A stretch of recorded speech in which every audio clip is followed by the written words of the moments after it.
చూడండి రైతు మిత్రులారా, మనకున్న ఒక 30 గుంటల భూమిలో మొక్కజొన్న విత్తిన తర్వాత మొక్కజొన్న కుప్పలు వేయడం జరిగింది. ఎండబెట్టి కుప్పలు వేసి హార్వెస్టర్ ద్వారా మొక్కలు పట్టి దాన్ని ఎండబోసి గవర్నమెంట్ కాటకు అమ్మిన తర్వాత ఇప్పుడు ఇక్కడ చూడండి మిత్రులారా, ఇక్కడ ఉన్నటువంటి బోరును సాటా బండి తీసుకొచ్చి ఈ సాటా ద్వారా మనము మొత్తం మనకున్నటువంటి 30 గుంటల చొప్పున మొత్తం పరవడం జరిగింది. పరిచిన తర్వాత దీన్ని ఇప్పుడు మనము ప్లవ్ అంటే పెద్ద నాగళ్ళు అంటాము, ప్లవ్ వేయడం జరుగుతుంది.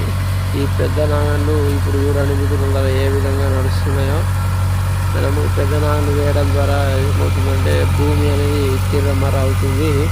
తిర్రమర అవడం ద్వారా మనకు దీంట్లో ఉండే గడ్డి గుంజర లేదంటే ఇతర మొండి జాతి గడ్డిలన్నీ కూడా నశిస్తాయి మిత్రులారా. ఇప్పుడు చూడండి మిత్రులారా, నాకున్నటువంటి ఒక పానబియ్యడు లేదంటే దీన్ని 30 గుంటల భూమిలో మొక్కజొన్న విత్తి దీన్ని పట్టి ఇప్పుడు ఉన్నటువంటి భూమిని మనము పెద్ద నాగళ్ళ ద్వారా అంటే ప్లవ్ అని అంటాము, ఈ ప్లవ్ వేయడం జరుగుతుంది. ఈ ప్లవ్ వేసిన తర్వాత దీన్ని మళ్ళీ ఒక 4-5 రోజులు ఎండిన తర్వాత మనం చిన్న నాగళ్ళు కల్టివేటర్ వేసుకోవచ్చు, లేదంటే రూటర్ కూడా వేసుకోవచ్చు. ఇప్పుడు దీనిపైన ఎరువు కూడా చల్లుకోవాలా. మనము ఎరువు చల్లుకొని మరి నెక్స్ట్ ఇయర్ కోసం మనము పసుపు అనేది పెట్టుకోవడం జరుగుతుంది రైతు మిత్రులారా. పసుపు పెట్టుకోవచ్చు. దీని ముఖ్య ఉద్దేశం ఏంటంటే ఇప్పుడు దీంట్లో ఉండే గడ్డి జాతులు, గడ్డి మొండి కలుపు అన్నీ కూడా నశిస్తాయి. అవి నెక్స్ట్ పంటకు ఉండకుండా ఉండాలంటే మనము ఖచ్చితంగా లోతుక్కులు అంటే దీని పెద్ద నాగళ్ళు లేదా ప్లవ్ అని కూడా అంటాము, అవి వేసుకోవాలి. వేసుకున్నట్లయితే మనకు ఎటువంటి కలుపు అనేది ఉండదు. అదేవిధంగా భూమి అనేది తిర్రమర అవుతుంది. తర్వాత భూమిలో లోపల ఉన్న భూమి పై ఉన్న భూమి లోపలికి రావడం ద్వారా ఆక్సిజన్ సరఫరా అనేది జరుగుతుంది. మనము విత్తినప్పుడు మొక్కలు సులభంగా ఆక్సిజన్ను గ్రహించేందుకు వీలుగా ఉంటుంది. ఇక్కడ చూడండి మిత్రులారా, తర్వాత ఇది తిరమర చేయడం ద్వారా కూడా ఈ భూమి అనేది ఎరువుగా కూడా ఉపయోగపడుతుంది. అంటే భూమి తాకతుగా ఉంటుంది. పైన బూరు మొక్కజొన్న సొప్ప అదంతే కూడా మనము తిరమర అవుతుంది. ఈ మొక్కజొన్న సొప్ప అనేది కిందికి వెళ్ళి మట్టి మీదికి రావడం ద్వారా ఈ లోపల ఉన్నటువంటి ఈ సొప్ప అనేది కుళ్ళి కృషించి ఎరువుగా తయారవుతుంది. ఎరువుగా తయారై మనం వేసినటువంటి నెక్స్ట్ పంటకు అది బలంగా ఉపయోగపడుతుంది. ఎరువు కొద్దిగా తక్కువ పోసుకున్నా కూడా ఈ మొక్కజొన్న సొప్ప అనేది ఎరువుగా పనిచేస్తుంది. కాబట్టి మనకు ఈల్డింగ్ అదేవిధంగా మొక్క గ్రోత్ అనేది చాలా బాగా ఉంటుంది, ఈల్డింగ్ ఎక్కువగా ఉంటుంది.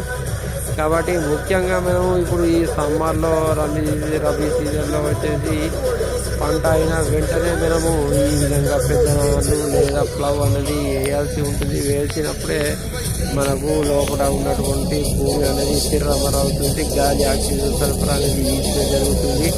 తర్వాత మనము ఈ ఎరువుగా కూడా చాలా బాగా లాభంగా ఉంటుంది. ఎరువు అనేది తయారవుతుంది. ఎరువు కొద్దిగా తక్కువ వస్తున్నా కూడా పర్వాలేదు. ఎరువు కూడా పైపులు ఉన్నాయి, కొద్దిగా చూసుకో పైపులు. ఈ విధంగా మనము ఏ పంట పెట్టుకున్నా కూడా మళ్ళీ నెక్స్ట్ క్రాప్ అనేది అధికంగా రావడం జరుగుతుంది. అంటే ఈల్డింగ్ అనేది ఎక్కువగా వస్తుంది అన్నమాట. ఈ ఈల్డింగ్ ఎక్కువ వస్తుంది కాబట్టి మనం ఈ లోతుకులు అనేది చేసుకుంటున్నాం. ఇక్కడ చూడండి మిత్రులారా, ఇది ఏ విధంగా ప్లవ్ అనేది జరుగుతుంది. ట్రాక్టర్కు ప్లవ్ అనేది బిగించడం జరుగుతుంది. ఇది ఇప్పుడు చూడండి మిత్రులు, ఈ విధంగా మనము ప్లవ్ వేసుకోవడం జరుగుతుంది. ఈ పంటకు కావాల్సినటువంటి సూక్ష్మ పోషకాలు కూడా ఇది వృద్ధి చెందే విధంగా చేస్తుంది. తర్వాత ఏ పంట పెట్టినా కూడా అది దానికి గాలి వెలుతురు మనం వేసిన ఫర్టిలైజర్ కూడా చాలా ఈజీగా తీసుకుంటుంది. ఈ సొప్ప అనేది లోపలికి పోయి మరి నెక్స్ట్ పంటకు అది ఎరువుగా తయారవుతుంది. కాబట్టి మనం ఈ విధంగా లోతుక్కులు అనేది వేసవిలో ఖచ్చితంగా చేసుకోవాల్సి ఉంటుంది రైతు మిత్రులారా. ఈ విధంగా చేసుకున్న తర్వాతనే మనము నెక్స్ట్ పంట అనేది వేసుకోవాలా. నా ఛానల్ మొదటిసారి చూస్తే లైక్ చేయండి, share and subscribe. Please like, share and subscribe my YouTube channel.